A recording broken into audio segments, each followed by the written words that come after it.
UNCC lwabaddemu ba promoters, lwabaddemu poliisi, lwabaddemu n'abakulu okuva mu UNCC. Kaakati eggulo twaddewo ne tugamba nti ekibaluwa kibakuntumwe kyabunye emitimbagano ng'era kiteekeddwamu ebika by'ennyimba naye atayipinze ennyimba ezo nno naawe. Naye oluyimba luno omunihayo lwatabudde nnyo abantu. Aya naye n'ateekamu n'azikooti nga yali service gravity n'ebipazo gyamu. Ogenda mu kooti n'omusango gw'omuntu oguteekamu.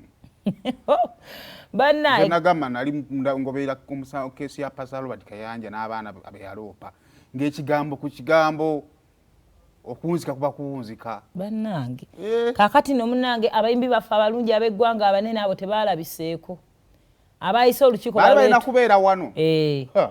Balwetuuliddemu wabula nze nabalabyeko ku mitimbagano nga buli omu aweereza ebisongovu. Baanamu mwavumye Fiina Mugerwa. Ani baafumye Fiina? Abaani afuga eggwanga ali. Era mwasanze Fiina yasetulinga alina musajja muzungu. Nesinga alina omusajja omuddugavu yandyetuze. Era ali mulasiza nga abinnyonnyola. Kaakati munnange abakulu bano tebaalabiseeko. Wawuliddeko ku nsonga lwaki? Omunnamukulira nga Saimoze yosobola kulinnyayo. Era n'omulala era nga asinza ku mutimbagano yagambye ono naye muyimbi yeetaaga ki? Masannyalaze. Naye yeetaaga kuyiiti. Fiina. Yagambye ne Fiina naye yeetaaga banampita wala nja kukola ki? Naye ono naye hiiti agikola ki? Omuyimbi atalina hiiti tamuyita. Naye agyetaaga. Naye waliwo ebintu ebyo bibiri. First of all tulina response ya Katikkiro. Katikkiro omukisa gwa twafunye twagufunye alina Sebatta. Osanga singa Sebatta yazza Katikkiro tikyandize na ku mutima gwe. Naye nga beyadayogerako abamanyi. Lil Pazo amumanyi nti emikasa ya Siini weera akaayi aba munnabuddu munne. Ono Lil Pazo amumanyi Gerson Wabuyu. Kitegeeza nti abadde agobera for some time. Oba nti no Gerson yali atulopyeko nti tuzanya music because nti kyanje ffe badde tumuzanya. Era atulopyeko. Kaakati ate mwali mubadde ki? Yawe mula producer. Ne mugoba nga tebannamugoba. Yawe mula producer. Kati ye mukulu yaja. Kati kira kimaliko mu bawe mula. Mulopera. Yetamanyi ya mulopera. Musanga ku EP ya Spice. Kyobala gundi kyavagamba mu byayogera Gravity mu nnyimba ze wadde tebazizanya. Ya mulopera ku EP. Namugamba kamange nnyimba ze tezizanya. Kati era bwekitiibwa bwe yajja n'atuukira abakulu n'abwezo baka nti waliwo omuyimbi gwe mutazannya music kwate nga lumino zanya endogo ya bulyani kati tanna followinga. Era obaka ne bujja lipooti ne tugisindika. Kaakati ffe lipooti gye twaweza yakuwebula wadde nga wansi waali wazisikiddwayo ennugu. Kale ennugu naye era nga yakikola. Nnugu ya busu. Kati kigenza okujja. Ng'asaaniise. Kiri awo. Kaakati response ya Katikkiro is a general response. Naye kati nze gundi problem gye nina ne ba Fiina eri emu. Fiina mubaddewo. Fiina oli Kampala osiiba Kampala tuva ku National Theatre muzeeyirwa Gadi. Gravity agenza okukuŋŋaanya olukunkumuli lw'ennyimba n'ezimu baazireseeyo ez'obwemu ze mwatadde ku gundi mubaddewo. Stop being reactive. Nti kati ensonga emaze okujja mu mawulire mugiraba y'amaanyi kati mulabye nti UNCC saazi nesobola okuyitawo nayo nsi n'egikola ki? Twogere ku nsonga zino nga zitandika buki nga zimera bumezi bakati ku bintu bye baasazeewo kino saatu kikkiriziganyeko naffe nga bwe tuli wano balagidde bapromote obutatimba bantu bano je nakuzumeza baakoledde ekintu kino nakuzumeza badde mwenda waliwo promote eyalanze Christmas Boxing Day 31 ne rumu nga tannasasula muyembi ekisoboka kakati kitegeeza nti mmwe obutakolera mu budde mugenda labikanga abanafu kubanga buli analaba Lil Pazo ku stage buli analaba Gravity ku stage mwe mugenda labikanga abanafu ate bw'otunuulira Gravity adde mu ndenge eno okusooka Lil Pazo saana Lil Pazo yagamba balanga bakuba era mu bigambo bya Lil Pazo yagamba nti nno gavumenti yategeka omukolo ogw'ebyobulimi ne baleka Fred Sebatta yayimba enkumbi eyamba ne baleeta Gravity omuntu gino oluyimba olw'obuki so inze siri in support of bwe njagala ntegeerwe bulungi kitegeerekeka naye abakulembera abayimbi mulekeraawo okureactinga ku lw'obutaala kale katufune poliisi kyeyagambye ku nsonga eno olunaku simanyi naye nga Christmas tenaba kutuuka Since the committee has resolved that police should invite the two artists to record their statements and to find out the true meaning of what they meant in their songs, I'm going back to inform my colleagues what the resolution the resolution that has been passed here.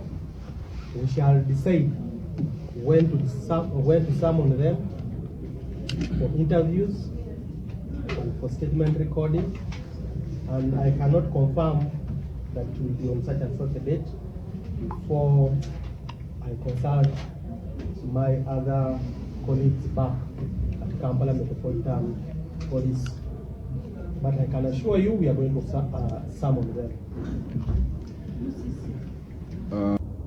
Akakiiko kasazeewo to blacklist ba artists bano nga tuyita mu ba promoters ku bivulu, nga tuyita ku media publicizing that music. For example, enyimba zaabwe ba music promoters never sponsors like telecom companies, never sponsors. Teba promoting oba teba sponsoring bantu abakoze music wemula nembera nga show egenda maaso n'ebifo byennyini okuhostinga such people. Kwegamba kiringa ekigamba nti oba simengedde nyizo kigamba but ennyimba ezo zonna tuba tubatwala namwe muwagira obuseebu. So n'abateeka ssente mu bivulu ng'ebyo ne bategekera ddala munnange eno abazadde ne bakomplaininga eringa omuliro ne bagukumamu n'abakozi abapromoters ne mutegeka ekintu ne tulaga nti mukipromotinga kwegamba ebyo byonna komiti eno esazeewo balekeraawo munambiro. Poliisi teddamu ku clearinga shows eziriko abayimbi abali blacklisted. Promoter yenna aleeta show nga kuliko abantu abo tobeera tebakuwa permission kukola show. Bagamba abayimbi bo bawemula anti tosobola kusamoni bawemulera nange nkivumirira baba bawemudde si kirungi naye kisinziira bawemudde batya era lwaki bawemudde abantu abamu bekyawo omwana yagamba babiwulira kubanga agenda n'atulira expenses zaalina nga nyingi nnyo n'okulivinga obulamu bwe yayingiramu obw'ekiseera nga mbutuufu alina okweyiira. Kakati tulina okumanya nti ekituusa abantu awo olumu bwavu naye senga tunaatereeza ennyingiza yaabwe ne baba nga basobola surviving emitima gyabwe gijja kukakkana bakole omulimu nga teguli mu mbeera ki.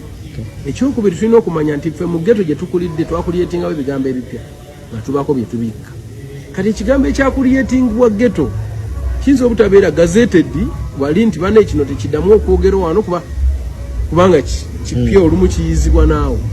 Tulina okutula ebyo byonna tubimanye. Meeting nga zino okwogera kw'ezo ensonga it is just moral. Ffe ng'Abafirika ab'e Uganda mu lulimi lwe luti kino ekigambo tetwandikyogedde neddaffe ne tuissuinga notice eri ba producers association ne associations ez'enjawulo nti bane abayimbi baffe mubakomeko mubagambe wano tebayitawo.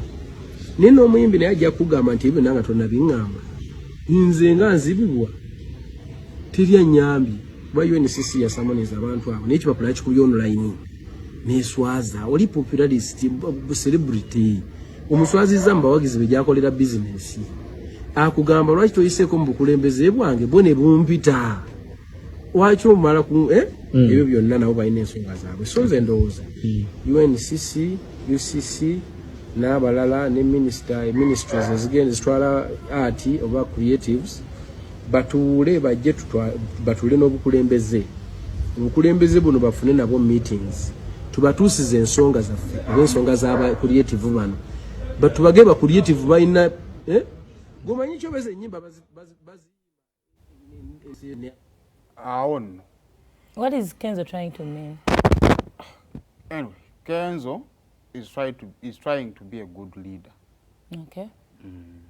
Kyendowooza kyali mu kukola omukulembeze ow'abayimbi kyeyandikoze eki kyeyandikoze ti ne UNCC abayimbi bano balina gye baba mu bodies bakola ki mwe babeera naye katujja kusanga nti kiki kyenkugambye nti ebibiina ebyateekebwa ebikuŋŋaanya baatisiti bingi buli kimu kinoonya wekisobola okuyitira oba ontegeera nti UMF erina jam session twali tuyaawo naye nsisiba nayo yali ekoze yatandika eyaayo oba yamalayo ennaku mmeka oba okitegeera katulina okukayanira ebyokukola tuli wakati wakayanira ebyokukola oba okitegeera era nze problemu yange nti ekigendererwa si kyakukola kyakulaga existence ya bodies zaffe zetukola ki but also waliwo ensonga gye bakola ensonga weeri naye ensonga eyo eyinza okubikibwa buli omu okwagala okulaga nti akola also that is a point